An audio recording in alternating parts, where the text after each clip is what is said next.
Meeting of the Martin County LPA to order for May, what's the date? 15th, 2025. Can I get a motion to approve the minutes of April 3rd? I'd make a motion to approve the minutes of April 3rd. Can I get a second? I second. All in favor? Aye. Aye. Okay.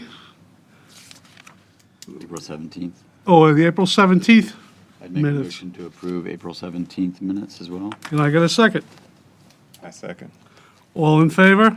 Aye. Okay, passes unanimously. Okay.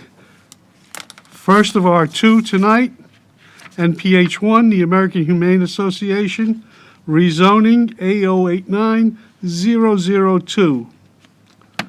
Who's I gonna, have no ex parte communications to divulge. I have no export communication. and I have none. So, Mr. Elam, We need to swear the witnesses. we have witnesses too? Well, Mr. Elam is definitely a witness, so anybody who's going to give testimony, please stand in this hearing. Do you swear or affirm that the evidence you're about to give will be the truth, the whole truth, and nothing but the truth? Okay. Mr. Elam, Thank you, members of the LPA. For the record, Brian Elam, Principal Planner with the Growth Management Department. A copy of my work history is on file with the clerk. This is a request by Gary Oldehoff on behalf of the American Humane Association Incorporated for a proposed amendment to the county zoning atlas to change the existing zoning district on two contiguous parcels of land with an approximate area of 13.49 acres from A2 Agricultural District to AR5A Agricultural Ranchette District. Included with this application is a request for a certificate of public facilities exemption. The subject site is located at the northwest intersection of Southwest Quail Hollow Street and Southwest Citrus Boulevard at 4903 Southeast Quail Hollow Street in Palm City.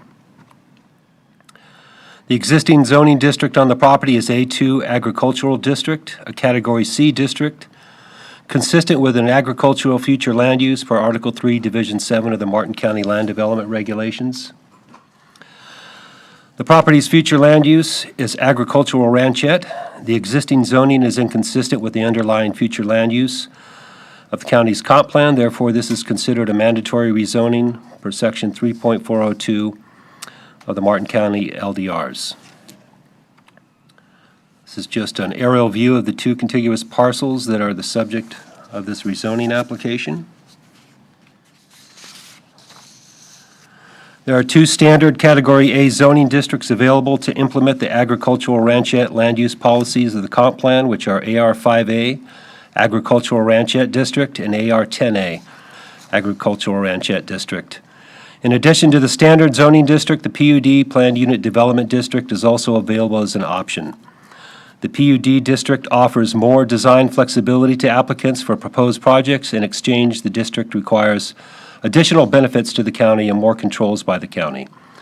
The requested zoning district of AR5A is the only Category A zoning district consistent with the future land use designation and the currently existing development associated with the areas adjacent to and within proximity of the subject site. Here's the development standards for both of the straight zoning, AR5A and AR10A. The only real difference is the minimum lot areas, AR5A requiring 5 acre, AR10A requiring 10 acre. And, the resulting density from that, 1 unit per a 5 acre lot or 1 unit per a 10 acre lot. Development review staff have found the American Humane Association Incorporated rezoning application to comply with all applicable regulations and the Comprehensive Growth Management Plan as detailed in the staff report. And staff recommends approval of the rezoning request by the American Humane Association from A2 Agricultural District to AR5A Agricultural Ranchette District. That concludes the presentation. Be happy to answer any questions. Rick, you have any questions? No, sir. I do not. Howard? Neither do I. Do we have any presentation from the applicant?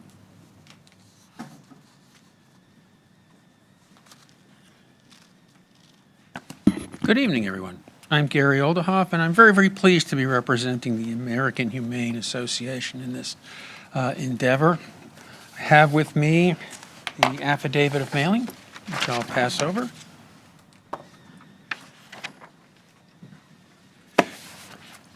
As staff said, this is a mandatory rezoning. It's because the property has an AR, Agricultural Ranchette Future Land Use Map designation. It was planned and should have been planned to have been changed to the AR5A zoning district as far back as the 1980s.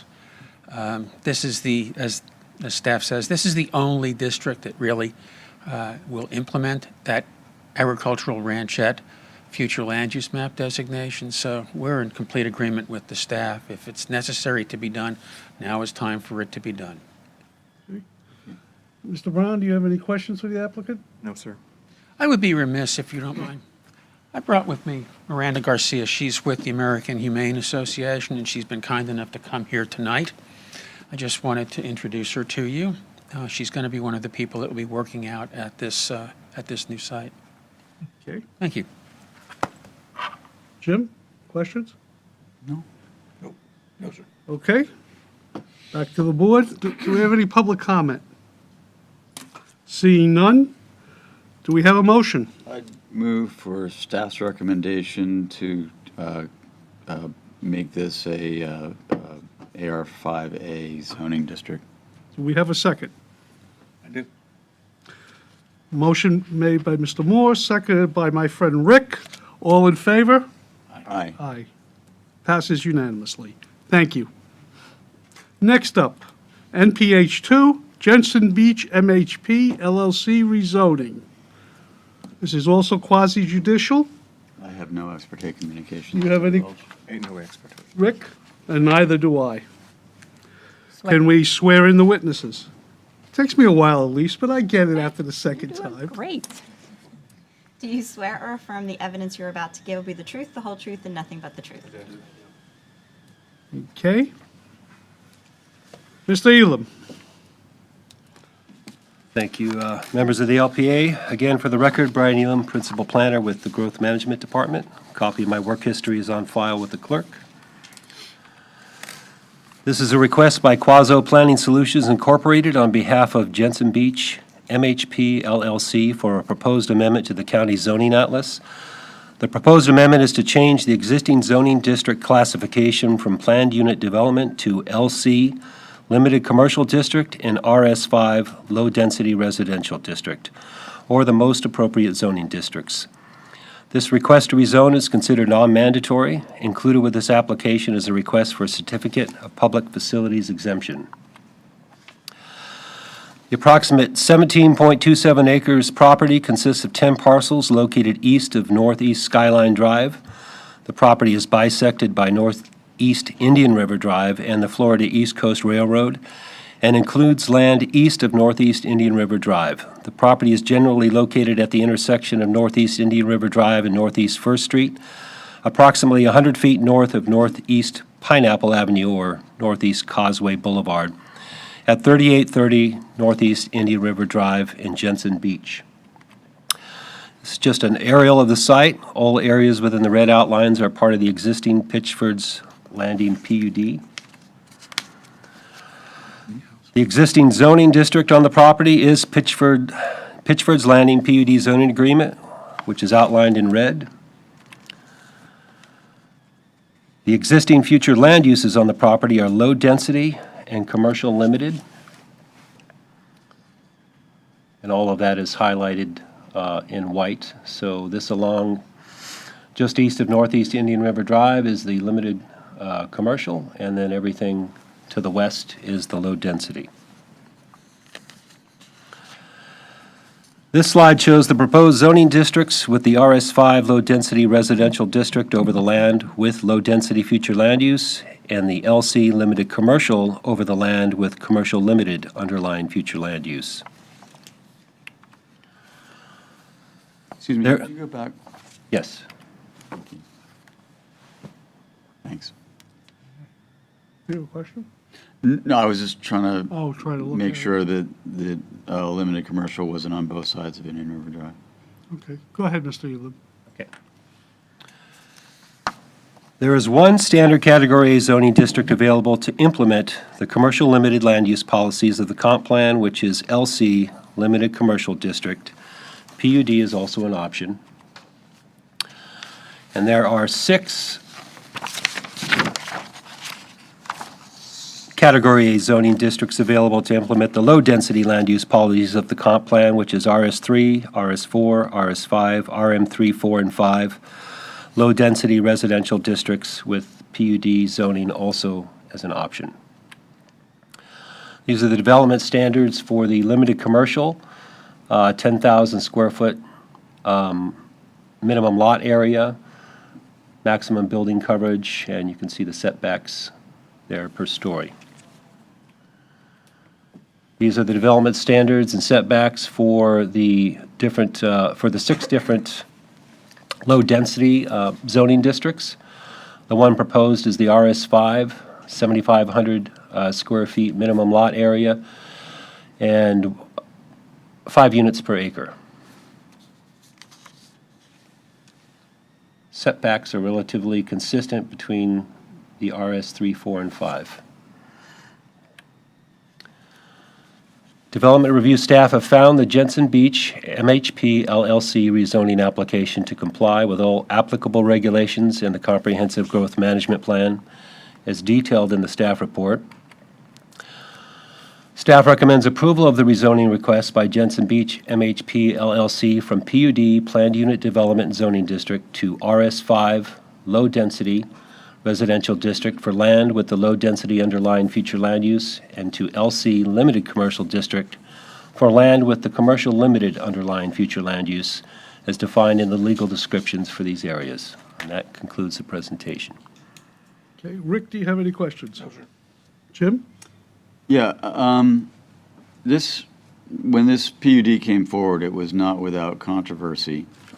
And a lot of that was about comparable and consistent land use from the large single-family units on Skyline Drive and the mobile home category that was further down the hill. 5 units to the acre up against 1 unit and 2 acres in some cases is a pretty big transition. How can you justify that? How is it comparable? Well, I'll show you.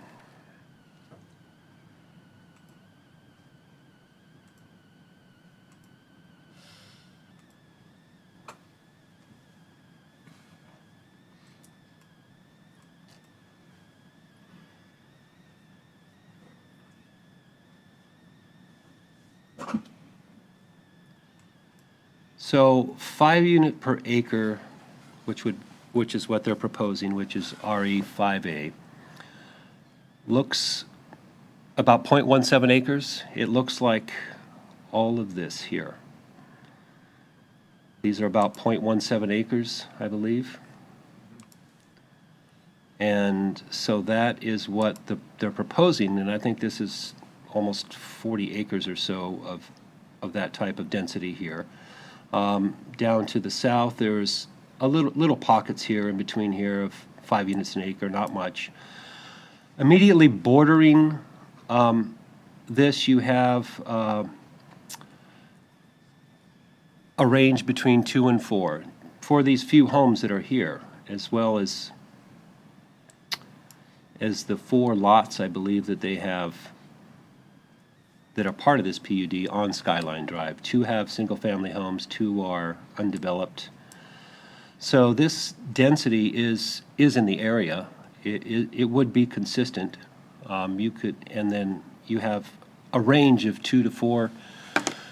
I guess what you would say are RS3 and RS4. Not as many, though, immediately adjacent to it. And all of these used to have an old zoning district on it, which allowed you to do commercial development, allowed you to do residential development. So immediately adjacent and around, you have over 40 acres of RS5. Almost exclusively on the other side of Skyline Drive. Yes, sir. Yeah, I still have a problem with this transition.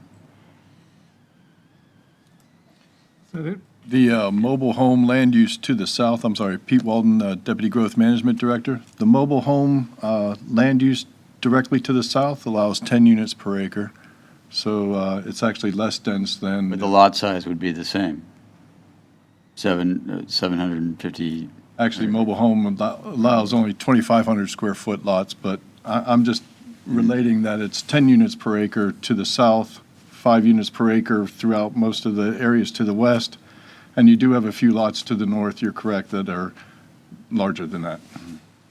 And I believe the minimum lot size is 7,500 feet for the R2, which is R2B, the old Category B zoning districts to the west. So it's the same lot size.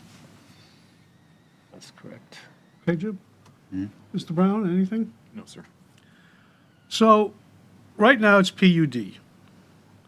What can't the applicant do under PUD that he can do under these two zoning districts? I'm not asking what he will do, I'm asking what he could do. We're changing a zoning district. You can't sell lots. He can't sell lots?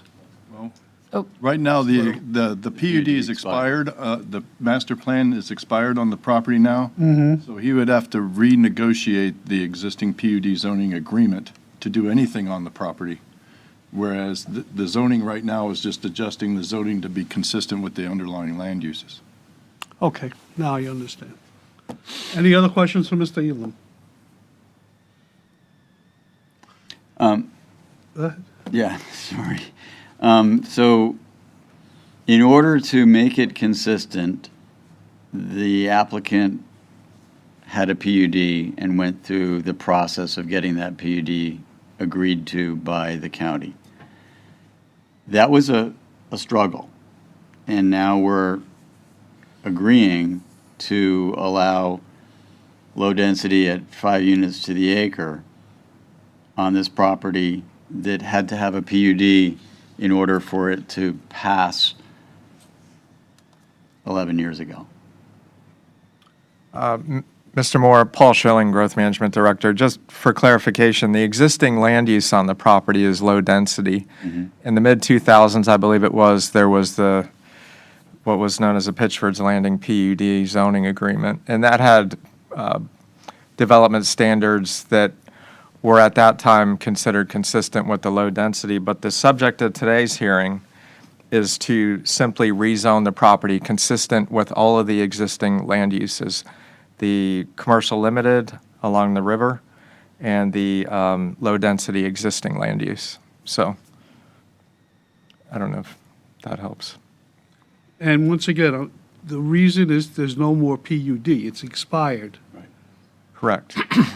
And that wasn't the entire PUD anyways, was it? The PUD was larger, was it not? Or was that the entire PUD? Entire PUD. I don't think anything happened there. No, nothing happened, but, okay.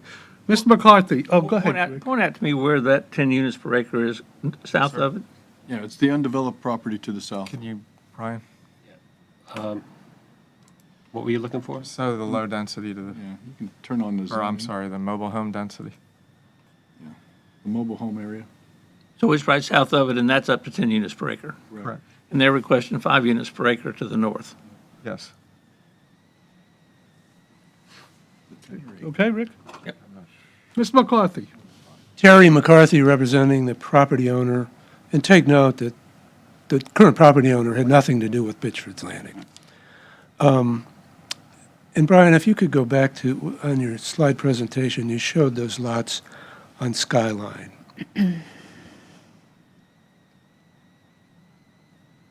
There you go. My clients are not developers.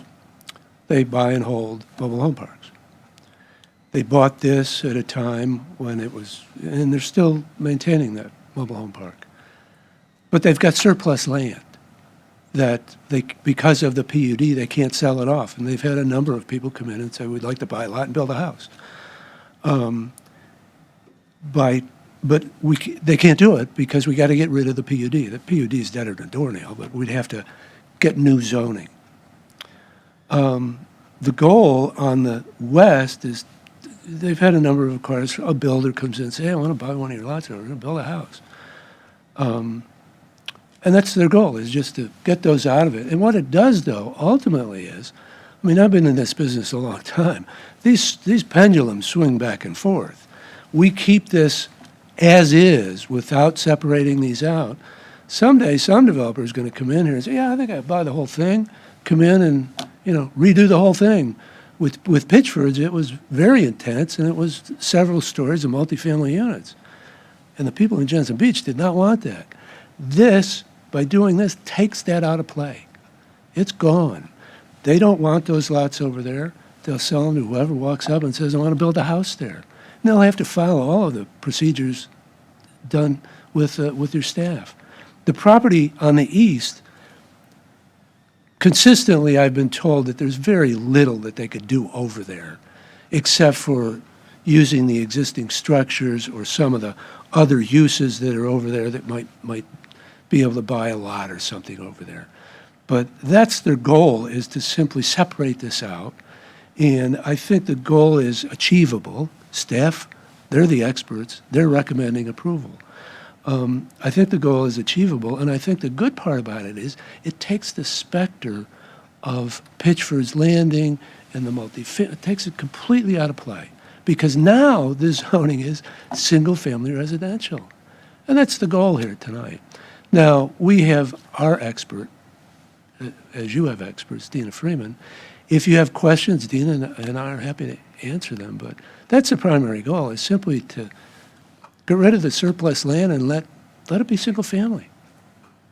I think that's beneficial to everyone over there. Do you have any questions for the applicant? Don't make sense to me. Are there any members of the public? Well, after we go through this, I'll go members of the public. Any questions? I have a question. Do you have your affidavit, your public notice affidavit? Yes, it's already been turned. Okay, over. thank you. Thank you. Yeah, I'll just ask it because I feel like I need to. Is there any will on the applicant's part to have a transition zone on the western side from those large lots into the 5 unit to the acre? So transition from 3 units to the acre into 5 units to the acre further to the east. So if you were to I anticipate all of these people are going to front on Skyline, the lots, and I don't see anybody building a road over there. I don't know why you need to, we're doing the whole thing at once. I don't need, I'm not anticipating, maybe 2 houses at the most over there, on one of those lots, but probably not. You're going to have, and most people, they're going to set back from Skyline, and they're going to set back from the mobile home park. And I mean, frankly, I'd leave it up to the people coming. Skyline's a very nice area. It The is. people coming in and buying there are not going to be, migrants. I mean, they're going to come in and say, okay, here's how I got to place my house. This is a lovely area, and I don't think you need any preserve areas or any restrictive areas there.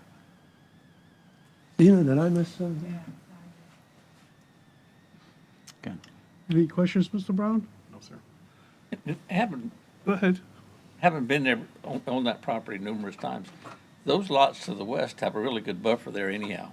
I mean, it's thick, It's dense. and they're elevated a lot higher than where the mobile home park is. As a realtor, I don't think anybody would care. And I agree with you that those lots will sell individually. They're going to be single-family homes on those lots. And I personally think if we're going to get, I've also been in the mobile home park. If we talk about affordable housing, we're going to get rid of a lot of affordable housing when all those trailers go. Yep. So to me, 5 units per acre is the low end of what I would be asking for.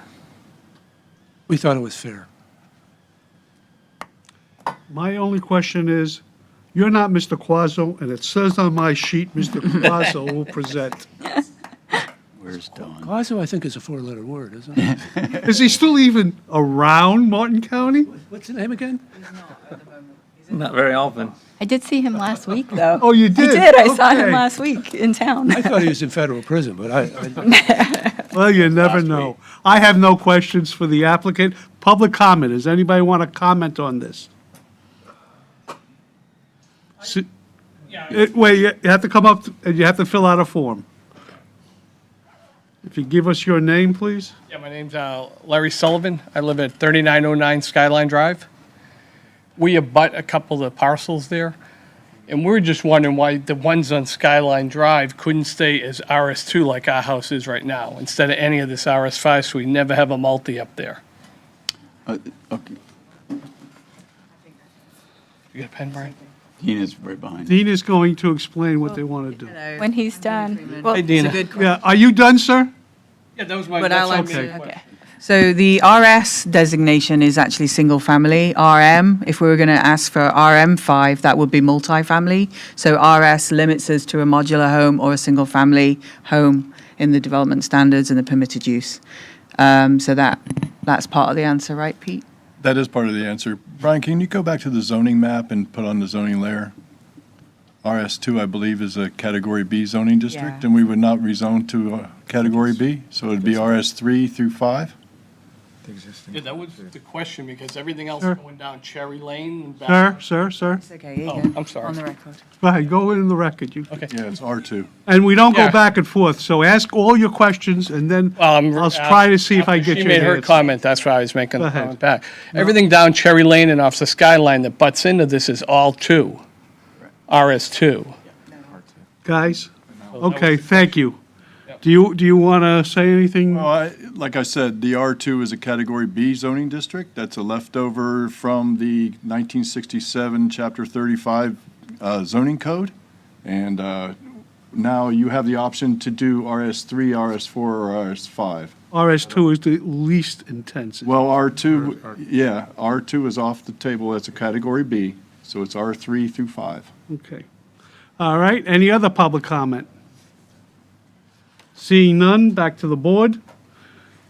Any discussion? If there's no discussion, I'll look for a motion. Make a motion to approve staff's recommendations. We have a motion to approve. Do we have a second? Second. Okay. Any discussion on the motion? Seeing none? All in favor? Aye. Opposed? I'd like to see this a PUD. So you're opposed? I'm opposed. Okay. 3-1 with Mr. Moore opposing. Okay. Do we have anything from staff? Yes, sir. Paul Schilling for the record. So we do have an item for June 5th. That will be our next meeting, and I was hoping to have a full quorum that day. You will have at least one person. Okay, thank you. I will be here. Thank you. I will be here. Thank you, gentlemen. Appreciate it. Anything else? That'll do it. Seeing none, meeting adjourned.